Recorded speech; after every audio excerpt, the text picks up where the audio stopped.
우리들에게 주시는 하나님의 말씀 보도록 하겠습니다. 구약성경 예레미야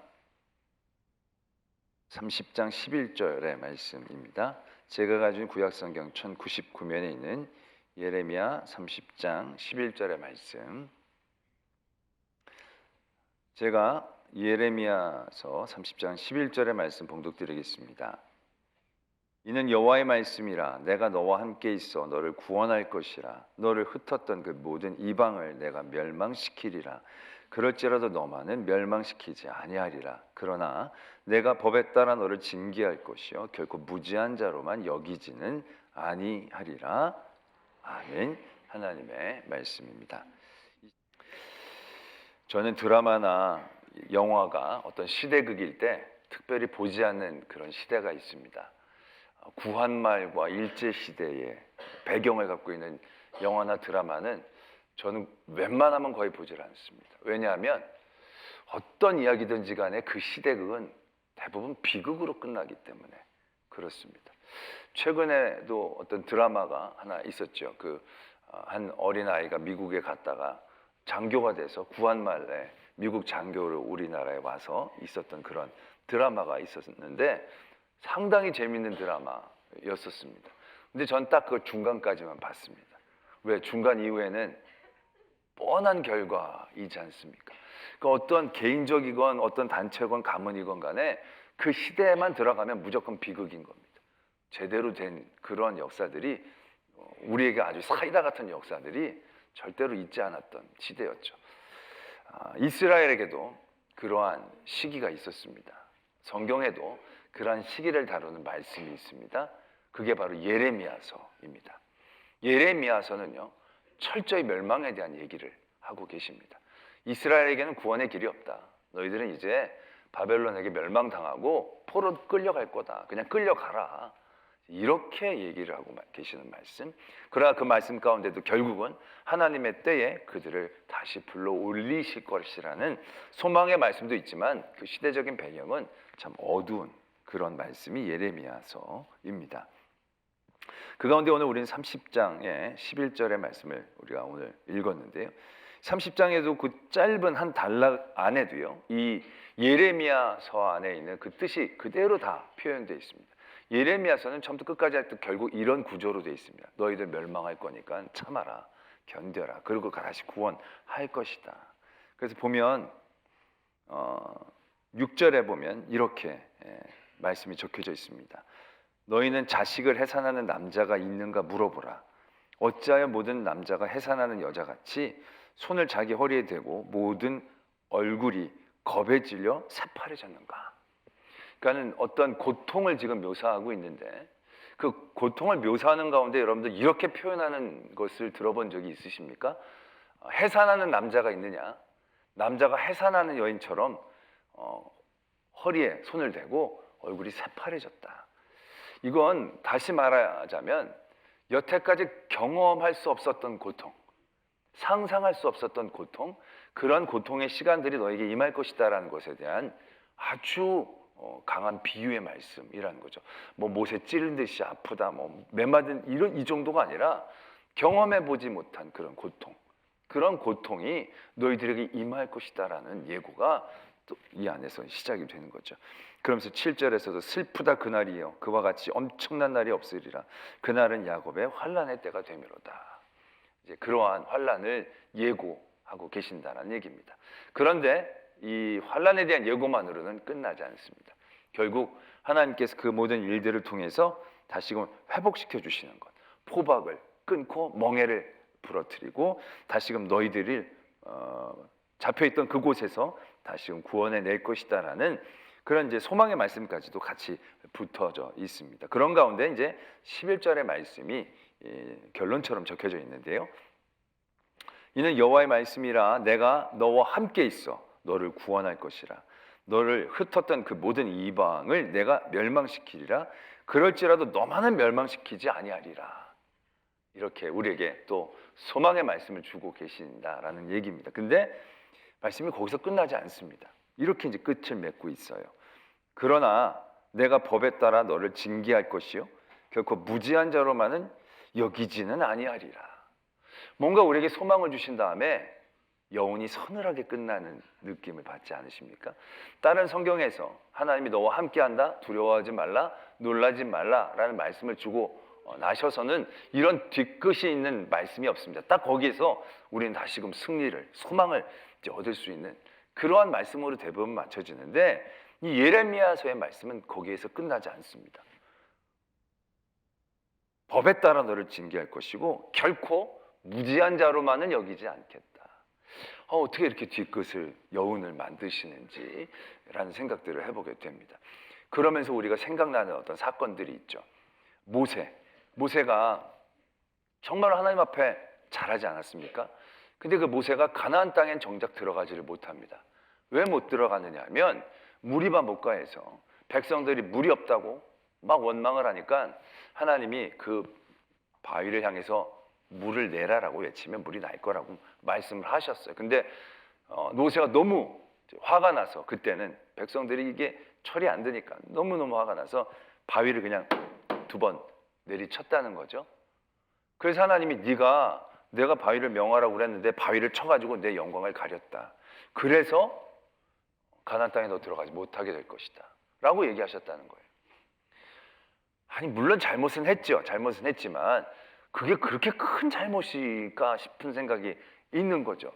아니 뭐 엄청나게 누구를 죽인 것도 아니고 완전 하나님을 망령되이 일컫은 것도 아니고, 정말 모세가 잘한 거가 얼마나 많습니까? 금송아지 사건이 있었을 때 하나님 백성을 다 멸하려고 했지만 모세가 자기를 지워달라고 하면서 그 백성을 구원한 그런 아주 공도 있고, 너무너무 하나도 하나님 앞에 벗어난 적이 없던 그런 모세였는데, 모세가 그 모든 40년 광야의 지도자 생활 가운데 딱 한 번 잘못한 게 그거예요. 명하라는 걸 2번 내려쳤다고. 근데 결국 어떻게 됩니까?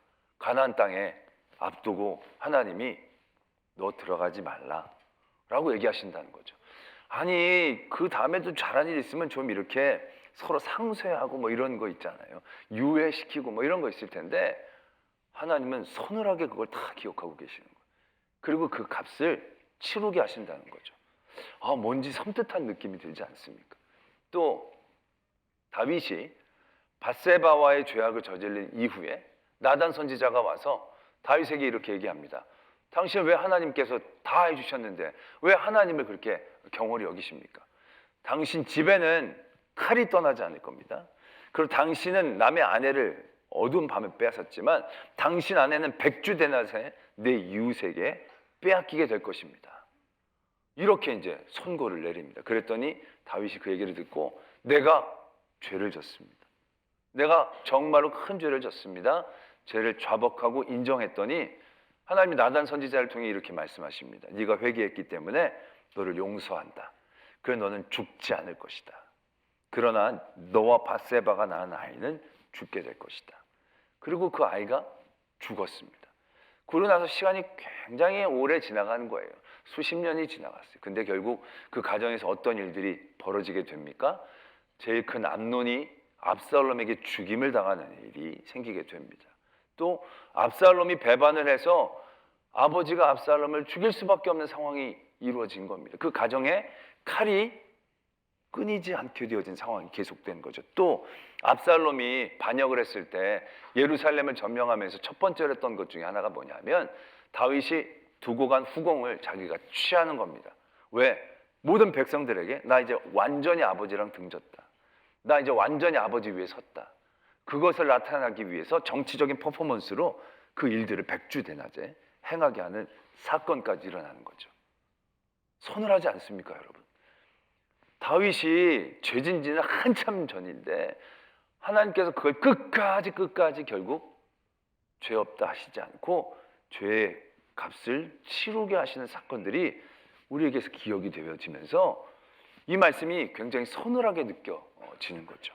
하나님이 우리를 용서해 주신다, 우리의 죄를 사해 주신다 얘기하셨는 것 같은데 갑자기 무지한 죄로 여기지는 않을 것이다. 이건 웬 말이냐는 거죠. 시편에서도 보면 하나님이 시편 103편에 동이 서에서 먼 것처럼 우리의 죄가를 멀리 옮기셨으며, 아멘. 너무 심각하게 들리지 마시고 아니 죄가를 멀리 동이 먼 것처럼 멀리 던져주신다고 하셨는데, 또 예레미야 31장 그 다음 장 34절에 보면 34절에 31장 34절에 보면 뒷부분에 이렇게 적혀져 있어요. 내가 그들의 악행을 사하고 다시는 그 죄를 기억하지 아니하리라. 여호와의 말씀이니라. 솔직히 이게 하나님의 마음으로 우리는 알고 있었잖아요. 죄를 사해 주시는 것뿐만이 아니라 그 죄를 기억해 주시지 않는다는 거예요. 이거 대단히 중요한 거거든요. 솔직히 우리도 어떤 사람이 우리에게 잘못을 하면 용서해 줄 때가 있잖아요. 용서해 주지만 어떻습니까? 죄는 기억을 하거든요. 그러니까 또다시 잘못을 저지르면 상황이 달라진다는 거죠. 근데 하나님은 그 죄를 기억하지 않으신다는 거예요. 그러니까 또 지어도 하나님 너 그때 또 지었구나 또 지었구나 이런 식으로 대하시지 않는다는 거죠. 이거 얼마나 은혜입니까? 아멘. 근데 오늘 말씀은 약간 그것과 결이 다르게 느껴진다는 거죠. 나는 죄에 대해서 분명히 기억하고 징계하고 죄 없다고 하지 않겠다. 과연 이 예레미야서에서 이렇게 말씀하고 계신 뜻은 무엇인가? 라는 것입니다. 우리는 이 말씀을 이해하기 위해서 이 예레미야서에서 나타나는 전반적인 이스라엘 민족들의 태도를 먼저 깨달아야 합니다. 아까도 말씀을 드렸지만 이 예레미야 때는 정말 이스라엘의 민족 가운데 제일 암울한 시기입니다. 요아스 왕이 죽고 난 다음에 그때부터 나라는 급속히 무너지기 시작합니다. 처음엔 애굽의 공격을 받아서 무너지기 시작했고, 그 다음에는 바벨론이 거의 3차례 이상 총 4차례를 공격하면서 결국 남유다가 멸망하게 됩니다. 그래서 왕을 여호와긴으로 세웠다가 여호와김으로 세웠다가 시드기야로 세웠다가, 이것이 다 바벨론이 공격해왔다가 왕을 바꾸면서 그런 일들이 생기게 되는 겁니다. 세 번째로 여호와긴 왕이 바벨론 왕을 배반했기 때문에 바벨론 왕이 쳐들어와서 여호와의 성전의 기물들을 다 뺏어갑니다. 그리고 포로도 굉장히 많이 그때 데려갑니다. 그리고 시드기야가 왕이 됩니다. 그 시드기야가 왕이 돼서 바벨론의 속국처럼 거의 한 10여 년을 이제 지내게 됩니다. 근데 그런 가운데 어떤 변화가 일어났느냐 하면 이 이스라엘 안에서 바벨론에 대하여 우리가 이제 싸울만 하다 이런 생각들이 들어가기 시작한 거예요. 여러분, 우리도 이제 뭐 사극 같은 거 보면 원나라 때나 청나라 때 우리가 이제 공격을 당하고 난 다음에 속국이 되어지지 않습니까? 거의. 그럼 거기서 아주 무리한 요구들을 많이 해오지 않습니까? 그래도 어쩔 수 없죠. 전쟁이 졌기 때문에. 그것들을 이제 해내면서 어떠한 상황들이 벌어지냐면 이 안에 분노가 자리 잡죠. 분노가 자리 잡고 언제 빨리 힘을 키워가지고 빨리 벗어나야겠다. 이제 그러한 이제 시도들이 되어집니다.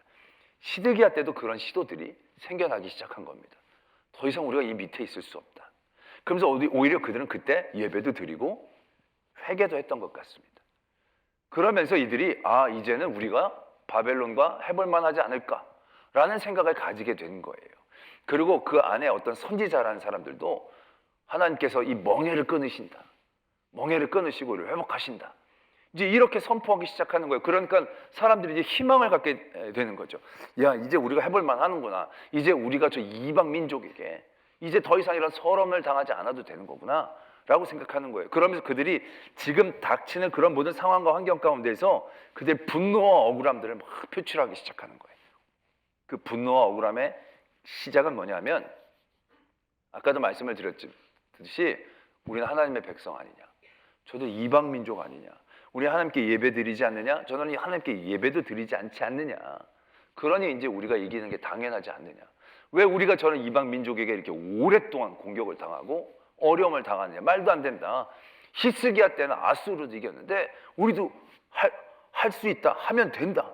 이제 이런 이제 움직임들이 일어나게 되는 거죠. 그러면서 결국 시드기야 때 바벨론은 완전히 배반합니다. 이웃 민족들하고 몇몇 합쳐서. 그래가지고 마지막 4차 공격 때 완전히 초토화가 되는 역사를 갖고 있습니다. 그 가운데에 그 시드기야 때, 그 이전부터 시드기야 때도 사람들이 늘 할 수 있다, 하면 된다. 우리가 이런 고난을 당하는 건 너무 억울한 상황이다. 우리는 이런 일 당할 사람들이 아니다. 우리를 이렇게 만든 바벨론보다 우리가 의로운데 왜 우리가 이런 고난을 당해야 되느냐. 이제 이런 식으로 사람들이 생각하고 있을 때 하나님은 예레미야를 통해서 늘 이렇게 말씀하신 거예요. 아니다. 너희들이 의로운 게 아니야. 너희들이 잘하는 거 아니야. 너희들 이 고난과 환난은 이미 하나님께서 예정하시고 일들을 통하여 너희들을 더 섭리하시고 훈련시키시려는 과정이야. 너희들 이긴다라고 생각하지 마. 바벨론에서 벗어난다고 기대하지 마. 그거 다 거짓 영이야. 그러한 거짓 영에 너희들 휘말리지 마. 너희들이 바벨론보다 의로운 건 사실이라 할지라도 너희들의 죄 또한 있음을 분명히 깨달아야 돼. 너희들이 이 환난과 고난의 상황들을 받아들이는 태도가 필요해. 그러한 말씀을 예레미야를 통해서 계속적으로 하고 있다는 얘기입니다. 오늘 내가 너를 징계할 것이요 결코 무지한 자로 여기지 않겠다는 것은 하나님이 뒤끝이 길어서 그 죄의 값을 언젠가는 꼭 치르게 할 것이다라는 하나님의 그러한 아주 치밀함과 공의함을 얘기하는 게 아니라 환난과 고난의 자리에서 그 자리를 너희들이 어떻게 이해하고 받아들여야 하는가를 우리에게 가르쳐주고 계시는 거예요. 아까도 말씀을 드렸지만 이스라엘 민족은 자기네들의 환난을 억울하게 생각한 거예요. 왜? 자기가 바벨론보다 의롭다고 생각하니까. 그러니까 그 상황을 자꾸 부정해요. 부인해요. 외면해요. 그 환난과 고난을 통해서 하나님께서 계획하고 섭리하신 게 있는데 그걸 바라보려고 하지도 않고 여기서 빨리 벗어나야 되는데 여기서 빨리 우리는 극복해 나가야 되는데 오래 여기 있으면 안 되는데 다 이렇게만 생각하고 하나님의 진정한 그 자리에서 주시는 뜻을 바라보려고 하지 않기 때문에 하나님께서 이런 말씀을 주고 계신다라는 것입니다. 오늘 우리는 하나님이 늘 우리와 함께 하신다라는 얘기들을 우리의 좋은 상황과 좋은 그런 환경들을 만들어 주시는 것으로만 생각을 해요. 하나님이 함께 하시면 무조건 그것은 좋은 환경, 좋은 상황이라고만 생각을 해요. 그런데 하나님이 함께 하시면 좋은 상황과 환경에 동의어를 의미하는 게 아닙니다. 우리의 환경과 상황과는 상관이 없는 겁니다.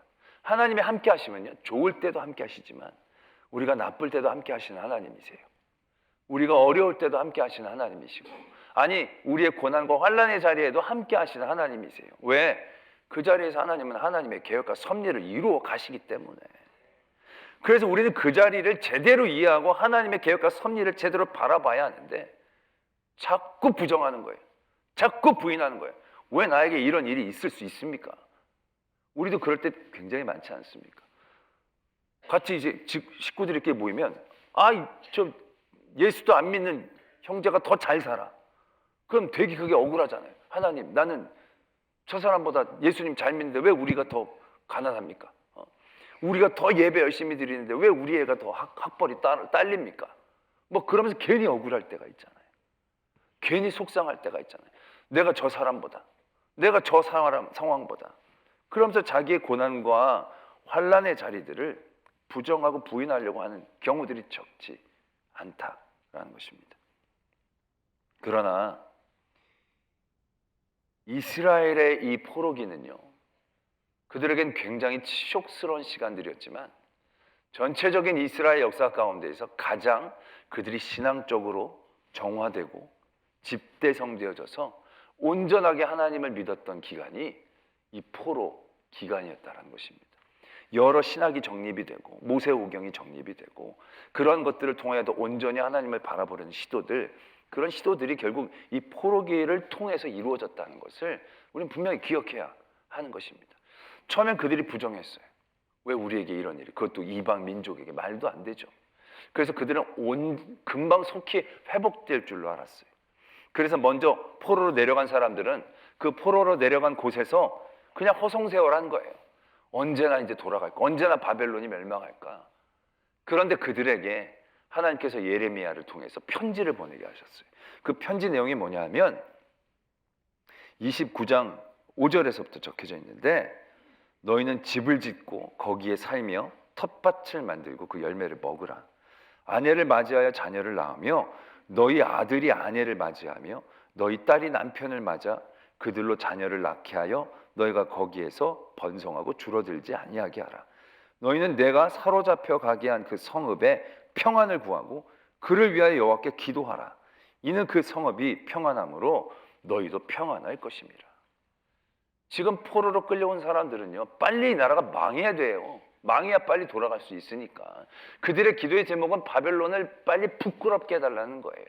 근데 오늘 하나님이 예레미야를 통해서 이렇게 말씀하시는 거예요. 그 성읍을 위해 기도해라. 그 성읍이 평안하도록 기도해라. 너희는 거기서 집을 지어라. 집을 짓고 결혼을 하고 아이를 낳고 그 아이도 결혼시켜라. 이거 금방 올라가야 되지. 아니야. 거기서 결혼시키고 거기서 너희 수가 줄지 않도록 거기 안에서 최선을 다해서 견뎌라. 살아내라. 라고 그들에게 말씀하고 계시는 거예요. 이건 그들이 기대하는 바가 아니에요. 그럼에도 불구하고 하나님은 그곳에서의 하나님의 뜻이 있기에, 그 환난과 고난의 이유가 그들에게 있기에 그것을 순종하고 받아들이라는 거예요. 그들이 하나님 앞에 예배를 드리고 회개도 했어요. 근데 그때는 이미 그 예배와 회개는 진정한 예배와 회개가 되지 못했어요. 왜? 바벨론을 이기기 위한 예배였거든요. 바벨론보다 의로워지기 위한 회개였거든요. 하나님을 진정 예배하고 하나님 앞에 진정 자복하고 회개하는 게 아니고요. 바벨론보다 의로워지는 것, 바벨론보다 더 하나님 앞에 가까이 나가는 것, 바벨론을 이기기 위한, 그러니까 하나님께서 이미 그 예배와 회개는 이미 받아들여 주시지 않은 거예요. 이미 그들의 죄가 가득 찬 거예요. 그들의 것들을 모두 다 내려놓고 그들의 고난과 환난을 그들이 받아들이고 그들이 진정으로 하나님 앞에 자복하고 회개하는 자리들, 하나님은 그 자리를 통해서 이스라엘 민족에게 역사하고 싶으셨던 거예요. 그래서 그 환난과 고난을 맞이할 때 그들이 그 자리에서 이걸 깨닫기를 원하는 거야. 내가 바벨론보다는 의롭다고 생각했지만 내가 하나님 앞에 의로운 것은 아니었구나. 내가 하나님 앞에 치러야 될 분명 무엇인가가 있었구나. 그래서 내게 이런 환난이, 고난이 주어진 것이구나 라고 그걸 받아들이기를 원하신다는 거죠. 그들이 그것을 받아들였을 때 그 고난과 환난의 자리에서 비로소 그들이 무엇을 해야 하는지, 거기에서 하나님이 원하시는 것이 무엇인지를 바라볼 수 있게 되었다는 것을 우리는 깨달아야 한다는 것입니다. 모세가 하나님 앞에 가나안 땅에 들어가기 직전에 간구합니다. 하나님, 내가 가나안 땅 한 번만 들어가게 해달라고. 지금 이렇게까지 왔는데 가나안 땅 내가 한 번만 밟아보게 해달라고 하나님 앞에 간구합니다. 그런데 하나님께서 모세에게 뭐라고 얘기하시냐면 이렇게 얘기하십니다. 이제 그만, 이제 족하다. 더 이상 여기에 대해서 말하지 말자 라고 얘기하시는 거예요. 모세가 너무너무 억울할 거 아니에요. 지금까지 왔는데 한 번만 좀 밟아보면 안 되겠냐고. 근데 여러분 생각해 보세요. 가나안 땅에 들어가서 밟으면 그게 무슨 의미가 있어요? 또 가나안 땅을 밟자마자 무슨 일이 일어나겠습니까? 밟자마자 전쟁해야 되는 거예요. 물론 힘이 아직 있었지만 그 노인이 전쟁까지 이끌어 나간다는 게 쉬운 건 아니었을 거 아니에요. 하나님은 이미 너는 족하다. 너는 이미 잘했다. 이만하면 됐다. 라고 얘기하는 거예요. 그러면서 더 이상 여기에 대해서 얘기하지 말자. 이게 꼭 모세랑 하나님이 대화하는 게 진짜 막 친구끼리 얘기하는 것 같지 않아요? 너무너무 그 일들이 깊어지는 거예요. 모세가 그 일들을 받아들이고 가나안 땅 직전에 하나님의 부르심을 받아요. 그리고 나서 신명기의 마지막에 모세에 대해서 뭐라고 적고 있습니까? 지난주에도 말씀을 드렸지만 모세는 전무후무한 선지자였어요. 하나님을 대면하여 알던 자예요. 광야에서 하나님의 능력을 행하던 자라고 인정받았다는 거예요. 가나안에 들어가지 못한 지도자가 아니라 최선을 다하고 충분하고 전무후무한 지도자로 모세는 인정을 받은 거예요. 그가 하나님 앞에 죄의 뒤끝으로 가나안 땅에 못 들어갔다라고 생각하지만 그걸 모세가 받아들였을 때 그는 하나님의 일을 충분히 잘 감당한 하나님의 사람으로 세워진 거예요. 다윗의 사건은요 더 기가 막히죠. 저는 이 부분을 아주 여러 번 말씀을 드렸던 것 같아요. 다윗이 압살롬의 배반이 일어나고 난 다음에 어떻게 행동하는지를 한번 여러분들이 다시 한번 읽어보면 너무너무 기가 막혀요. 정말 보통 사람 같으면요 열불나서 못 견뎌요. 아니 딴 사람도 아니고 압살롬이 배반한다는 건 더 화나는 일이에요. 왜? 정말로 죄짓고 도망간 아들 용서해서 불러다 줬더니 거기서 자기가 작당을 하고 아주 작심을 하고 배반을 하는 거예요. 이거는 진짜 막 그래도 속이 시원찮을 만큼 분노해도 이해할 만한 상황이에요. 근데 다윗은요, 너무너무 침착해요. 너무너무 거기서 침착해요. 그 상황을 그대로 받아들여요. 다윗의 아내는 결국 이 모든 환난과 상황이 압살롬의 악으로 되어진 게 아니라 자기의 죄로 인하여 비롯된 것이다라는 인정이 있었다는 거예요. 그것이 인정이 되니까 예루살렘을 빨리 포기하고 도망쳐 나오게 되는 거예요. 근데 도망쳐 나오면서요, 분노와 억울함으로 삶을 망친 게 아니고 포기와 절망으로 망친 게 아니에요. 다윗이 그 상황을 분명히 파악하고 받아들인 거예요. 아, 이거 내가 잘못한 것이 이미 이렇게 값을 치르는구나.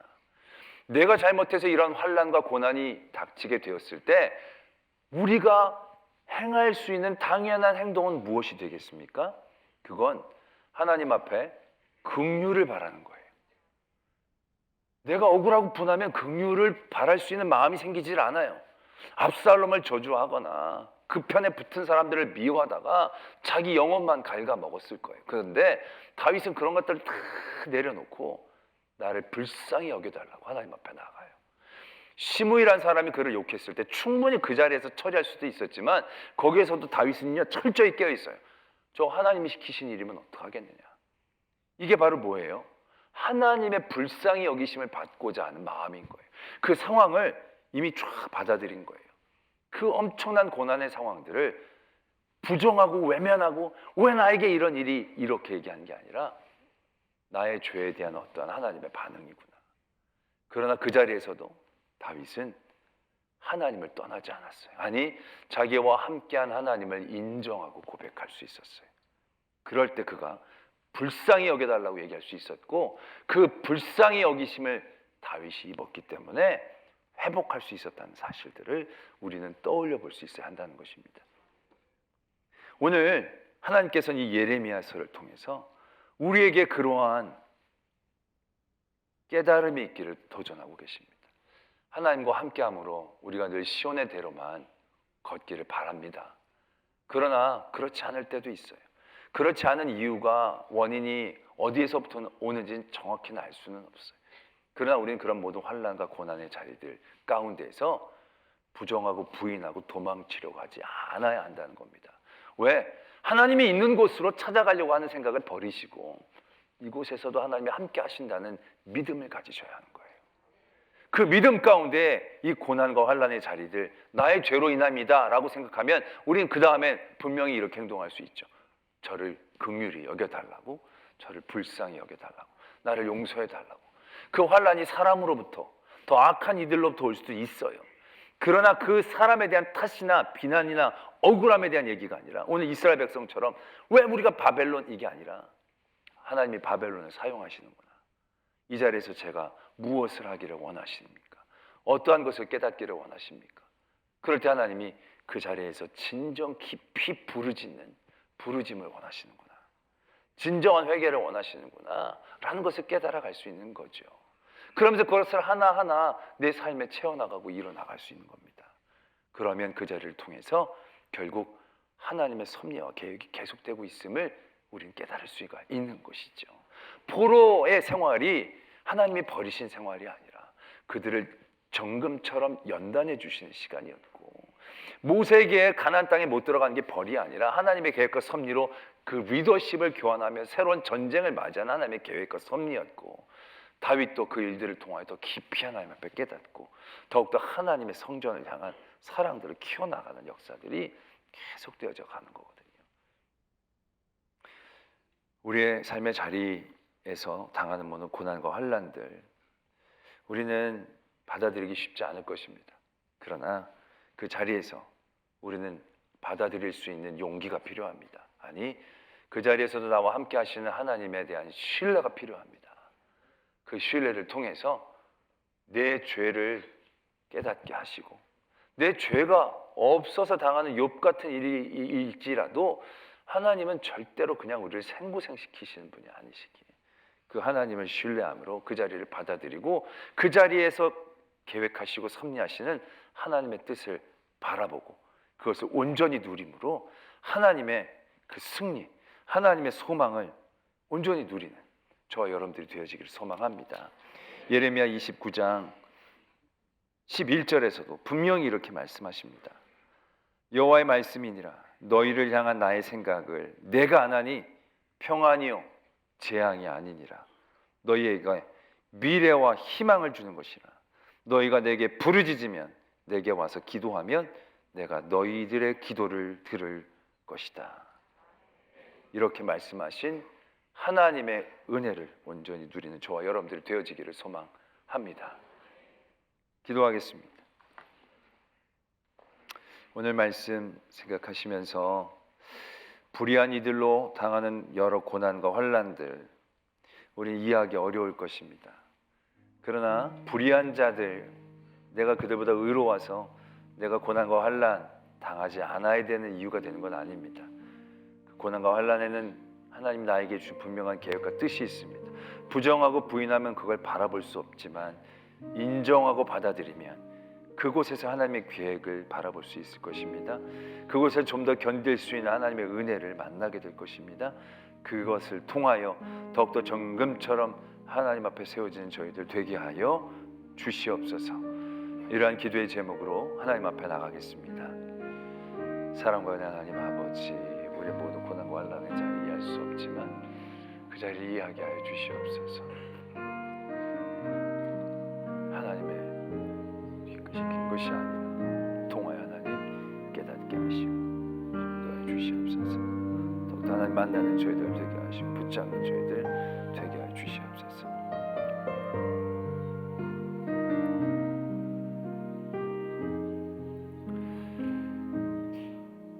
우리에게 닥치는 모든 고난과 어려움들 우린 부인하고 부정하고 이해하지 못하게 받아들이지 못하지만 나를 바라보게 하시고 나에게 그 모든 이유가 있음을 깨닫고 더욱더 그 자리에서 하나님을 부르짖고 하나님을 만날 수 있는 저희들 되게 하여 주시옵소서. 그러할 때 그 환난과 고난의 자리를 통하여 우리에게 준비해 주시고 예비하신 계획과 섭리를 온전히 누리게 하시고 그 일들을 통하여 정금처럼 또 하나님의 일들 가운데 쓰임받아 같은 어려움에 있는 이들을 위로할 수 있고 같은 고난에 있는 이들에게 소망을 얘기할 수 있고 그래서 같이 하나님의 영광을 나타낼 수 있는 그런 자리에 설 수 있는 성도들 되게 하여 주시옵소서. 믿사오며 예수 그리스도의 이름으로 기도드립니다. 아멘.